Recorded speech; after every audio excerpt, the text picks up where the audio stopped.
गरीब साध साध सब नेक हैं, आप अपनी ठोरे।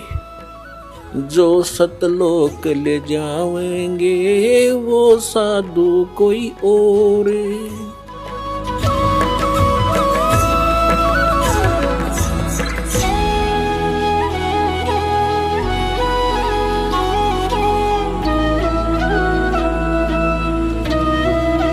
और कहते हैं जीना ते थोड़ा ही भला दे सत सुमरण हो, लाख वर्ष का जीवना लेखे दे नहीं कोई। फिर जैसे कोई व्यक्ति कोई 60, 65, 70 वर्ष के हो गए, वो ये चिंता व्यक्त करते हैं कि अब हमें पता चल गया कि हमारी साधना बिल्कुल गलत है, अब हमारा क्या होगा, जीवन थोड़ा रहा। वो चिंतित ना हो, कुछ भी नहीं गया अभी तक, यहां आ जाओ, एक बार दीक्षा ले लो, पर नियमित रहना। जैसे पुराने समय में 100-100, 150 फुट गहरे कुएं हुआ करते, उनसे पानी निकालने के लिए, जल निकालने के लिए बाल्टी और उसका एक बहुत लंबी 150-200 फुट लंबी रस्सी बांधी जाती थी बाल्टी से जल निकालने के लिए। अब उसको खींचकर बाहर निकालते हैं जल, तो दूर तो खींच कर ले जाते थे, 100-150 फुट दूर तो खींचते थे, फिर बाल्टी ऊपर आ जाती थी, उसको खाली कर देते थे अपने पात्र मटके गड्ढे में डाल के। और वो किसी कारण से वो बाल्टी की रस्सी हाथ से छूट जा और बाल्टी गिरने लग रही है कुएं में। अब वो रह रही है थोड़ी सी, अब कोई ये कहे अब क्या करे, गई अब तो जाहिर जाने दो, तो वो तो जाएगी। और भाग दौड़ के चेष्टा करके प्रयत्न करके उसको पकड़ लिया, और लास्ट की उसका एंड भी हाथ में आ जा, उसकी पूंछड़ी सी भी ठा जा, तो कुछ भी ना गया, बाल्टी भी आ गई और जल भी आ गया। तो ये आपके जीवन की वह बाल्टी कुएं में जान लग रही है, जो 60, 65, 70 वर्ष के हो लिए। अब आप जी यहां आ जाओ, पूंछड़ी पकड़ लो, आपका पानी भी आएगा और बाल्टी भी मिल लेगी, अर्थात आपका कुछ नहीं बिगड़ा और पिछला एरियर पूरा हो जाएगा। ऐसी साधना देंगे। और परमात्मा कबीर जी के अंदर वो सामर्थ्य है कि आपकी आयु बढ़ा देगा और उस वृद्धावस्था के समय को बहुत अच्छी तरह व्यतीत कराएगा, हर तरह से स्वस्थ रखेगा, आपका कल्याण हो जाएगा। जीवन तो थोड़ा है भला जो सत सुमरण हो, और लाख वर्ष का जीवना कोई लिखे धरे नहीं कोई।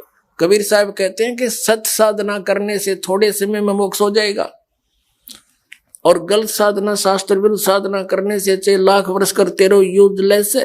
अब दूसरा कारण ये समझो, जैसे एक डॉक्टर से इलाज नहीं होता, तो बुद्धिमत्ता यही है कि चाहे 10 डॉक्टर चेंज करने पड़े, अपना जीवन रक्षा करनी चाहिए। ऐसा कोई मूर्ख नहीं होगा कि मैं डॉक्टर कैसे छोड़ दूं और आराम नहीं हो रहा। प्रत्यक्ष दिखाई देता है, दास ने बता दिया कि इनके पास वो मेडिसिन नहीं है जिससे आपका ये रोग समाप्त हो सकता है। आपको नहीं पता रोगी को, डॉक्टर दूसरा बता सकता है कि ये रोग की औषधि नहीं है, तुम्हें मूर्ख बना रखा। तो आप ना समझ में आओ तो किसी कहे की मान लेनी चाहिए इंसान को। तो दास कोई तो आपका शत्रु नहीं, और प्रमाण दिखा रहा हूं कि इस रोग की औषधि है। यानी जो परमात्मा कबीर जी ने मोक्ष मार्ग बताया है वो फाइनल है, और उसी को किन किन महापुरुषों ने किया है जिनको परमात्मा प्राप्त हुए। आदरणीय धर्मदास साहिब जी को वही मंत्र दिए थे, 2 अक्षर का सतनाम, जिसमें एक ओम और दूसरा गुप्त है, और सार शब्द वो कति गुप्त है, वो दास के पास है। और ऐसे ही आदरणीय नानक साहिब जी को वही 2 अक्षर का मंत्र दिया था, सार शब्द गुप्त, वो तो बिल्कुल गुप्त रखा था। आदरणीय गरीबदास साहिब जी को वही नाम दिया था 2 अक्षर का, जो दास को उसी परंपरा से गुरुदेव से प्राप्त हुआ। और वही आदरणीय गीसा दास साहिब जी को प्राप्त हुआ कबीर परमेश्वर जी से। तो इन महापुरुषों को परमात्मा सीधे मिले थे आकर के, कबीर जी वो सत्य पुरुष, अमर पुरुष, और इनको जो मार्ग बताया वही मोक्ष मार्ग है। इसके अतिरिक्त जो साधना बताते वो यूजलेस है, वो कति व्यर्थ है। तो इसी प्रकार आपको ना पता हो तो दास बता रहा है कि आपकी साधना गलत है, नहीं तो वो जो जिनके पास आप बैठे हो संत महंत आचार्य और शंकराचार्य जवाब दें कि रामपाल गलत बोल रहा है और प्रमाण दिखाए एक भी, और दास 6 प्रमाण दिखाता एक बिंदु के ऊपर, तब आगे चलता है। अब दूसरा तरीका ये है, जैसे कबीर पंथी हैं, ये तो पहले से ही कबीर साहब पर आसक्त हैं, और जैसे धर्मदास जी ने गुरु चेंज किया, पहले श्री रूपदास जी वैष्णव परंपरा के संत से दीक्षित थे, और श्री राम श्री कृष्ण शंकर भगवान विष्णु भगवान की पूजा करते थे। जिस समय परमेश्वर स्वयं उनको मिले और अपने आप को कहा कि मेरे पास वो मार्ग है और आप ये ज्ञान ग्रहण करो, इस दीक्षा से आपका मोक्ष होगा, ब्रह्मा विष्णु महेश नासवान है, इनसे ऊपर एक परम शक्ति है जिसका संदेशा कबीर साहब कहते हैं मैं लेकर आया हूं, अपने आप को थोड़ा सा गुप्त रखते हुए। आदरणीय धर्मदास साहिब जी ने कहा परमेश्वर कबीर जी से कि हे भगवान, मैं अपने पूर्व गुरु जी से पहले आज्ञा लूंगा, क्या मैं आपकी शरण ग्रहण कर सकता हूं? अब कबीर साहब कहने लगे भले आदमी, वो कैसे कहेगा तुझे कि ये त्याग दे, उसको पता ही नहीं ज्ञान ये मैं जो बता रहा हूं सही है। धर्मदास जी ने कहा कि भगवान वो बहुत नेक आत्मा है, वो किसी को बांध कर नहीं रखते, मेरी हार्दिक इच्छा है कि मैं आपको गुरु बनाने से पहले अपने गुरुजी से पूछूं। कबीर साहब ने कहा भी जा, फिर ना मानता तो और क्या करे, अब परमात्मा दयालु हैं, रूपदास को सद्बुद्धि दी। धर्मदास जी ने कहा कि हे गुरुदेव, मुझे ऐसे ऐसे ज्ञान बताने वाले एक सतगुरु मिले हैं, और ब्रह्मा विष्णु महेश की ये सतिथि है, और इनसे ऊपर एक परम शक्ति है, उसकी साधना से मोक्ष होता है। असंग जन्म हो गए हमने यहाँ भटकतों को, तो क्या मैं उनसे दीक्षा ले लूं? रूपदास जी ने कहा बेटा, मेरी समझ से बाहर है कि ब्रह्मा विष्णु महेश से ऊपर कोई और शक्ति है, और ये नासवान है, मैं तो इसको नहीं मानता। यदि तेरा मन मान चुका है और तुझे ऐसा लग रहा है कि वो ज्ञान सही है, तो बेटा मैं बाधक नहीं बनता, आप अवश्य दीक्षा ले लो। तो पुण्यात्मा, वो उनका हितैषी था, ठीक है, उसकी बुद्धि काम ना करे थी, आप तो बाढ़ में गया सो गया, पर उस परमात्मा की रजा हुई उस प्यारी आत्मा पे उसको फ्री कर दिया। तो ये धर्म गुरु जितने हैं, महंत संत, ये मंडलेश्वर, ये तो उस रूपदास जी से भी गए गुजरे, ये तो उल्टे पड़े हैं, जो क्या हमने झूठ बोला है रामपाल है, वहां उसके सत्संग भी ना सुनना, तो ये हितैषी नहीं आपके, ये परोपकारी नहीं है, मान बढ़ाई के भूखे ये अपना जीवन नाश करें और आपको बर्बाद कर देंगे। आप स्वयं फैसला लो, ज्ञान को समझो, प्रमाण दास दिखा रहा है, सब सदग्रंथ दिखा रहा है, उन महापुरुषों की प्रत्यक्ष प्रमाण दिखा रहा हूं जिन्होंने इसी नाम इसी मंत्र का जाप किया। तो त्याग दो नकलियों को, तुरंत आओ इधर, हम पलकें बिछाए बैठे आपके लिए, परमात्मा का भेजा हुआ है दास आपके लिए, इस कलयुग में सत्कर्माना।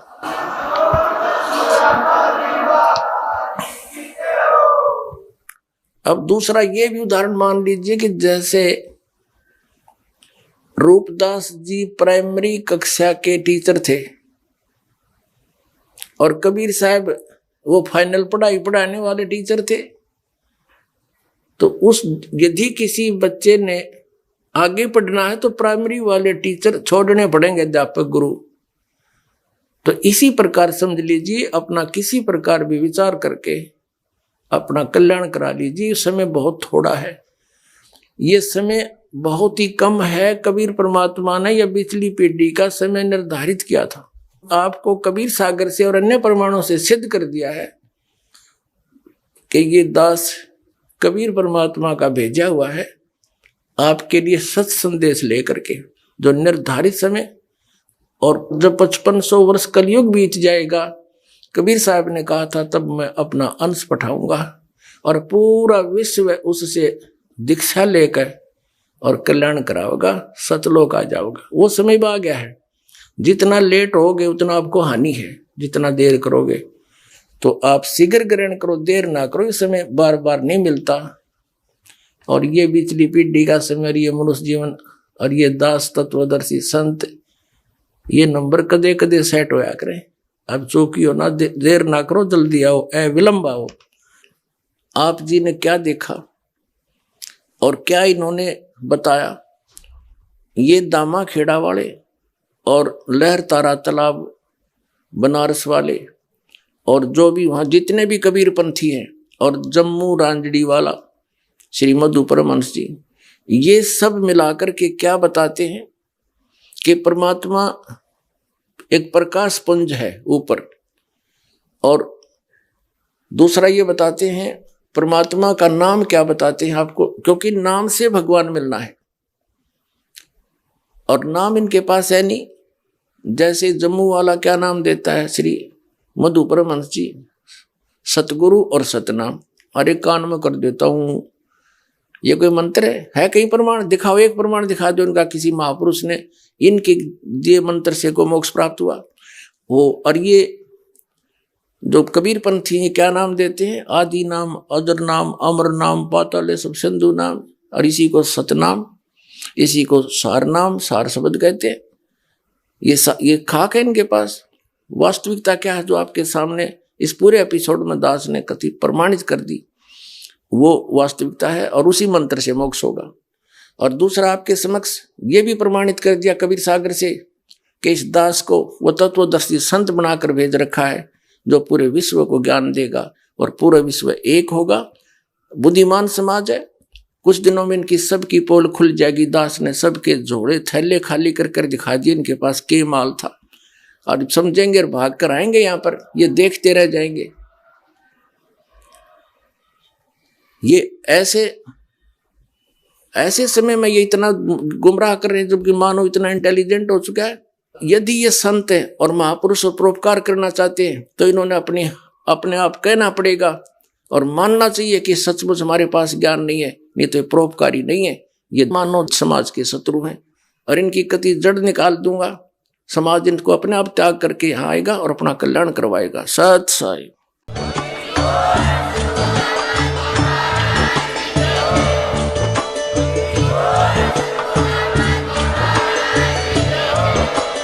आप सुन रहे थे जगत गुरु तत्वदर्शी संत रामपाल जी महाराज जी के मंगल प्रवचन। अधिक जानकारी के लिए विजिट कीजिए हमारी वेबसाइट www.jagatgururampalji.org। संत रामपाल जी महाराज जी के शुभ आशीर्वाद से पूरे विश्व भर में 500 से भी ज्यादा नाम दीक्षा केंद्र हैं, जिन पर संत रामपाल जी महाराज जी द्वारा ऑनलाइन निशुल्क नाम दीक्षा दी जा रही है। अपने नजदीकी नाम दीक्षा केंद्र का पता करने के लिए संपर्क करें 8222880541।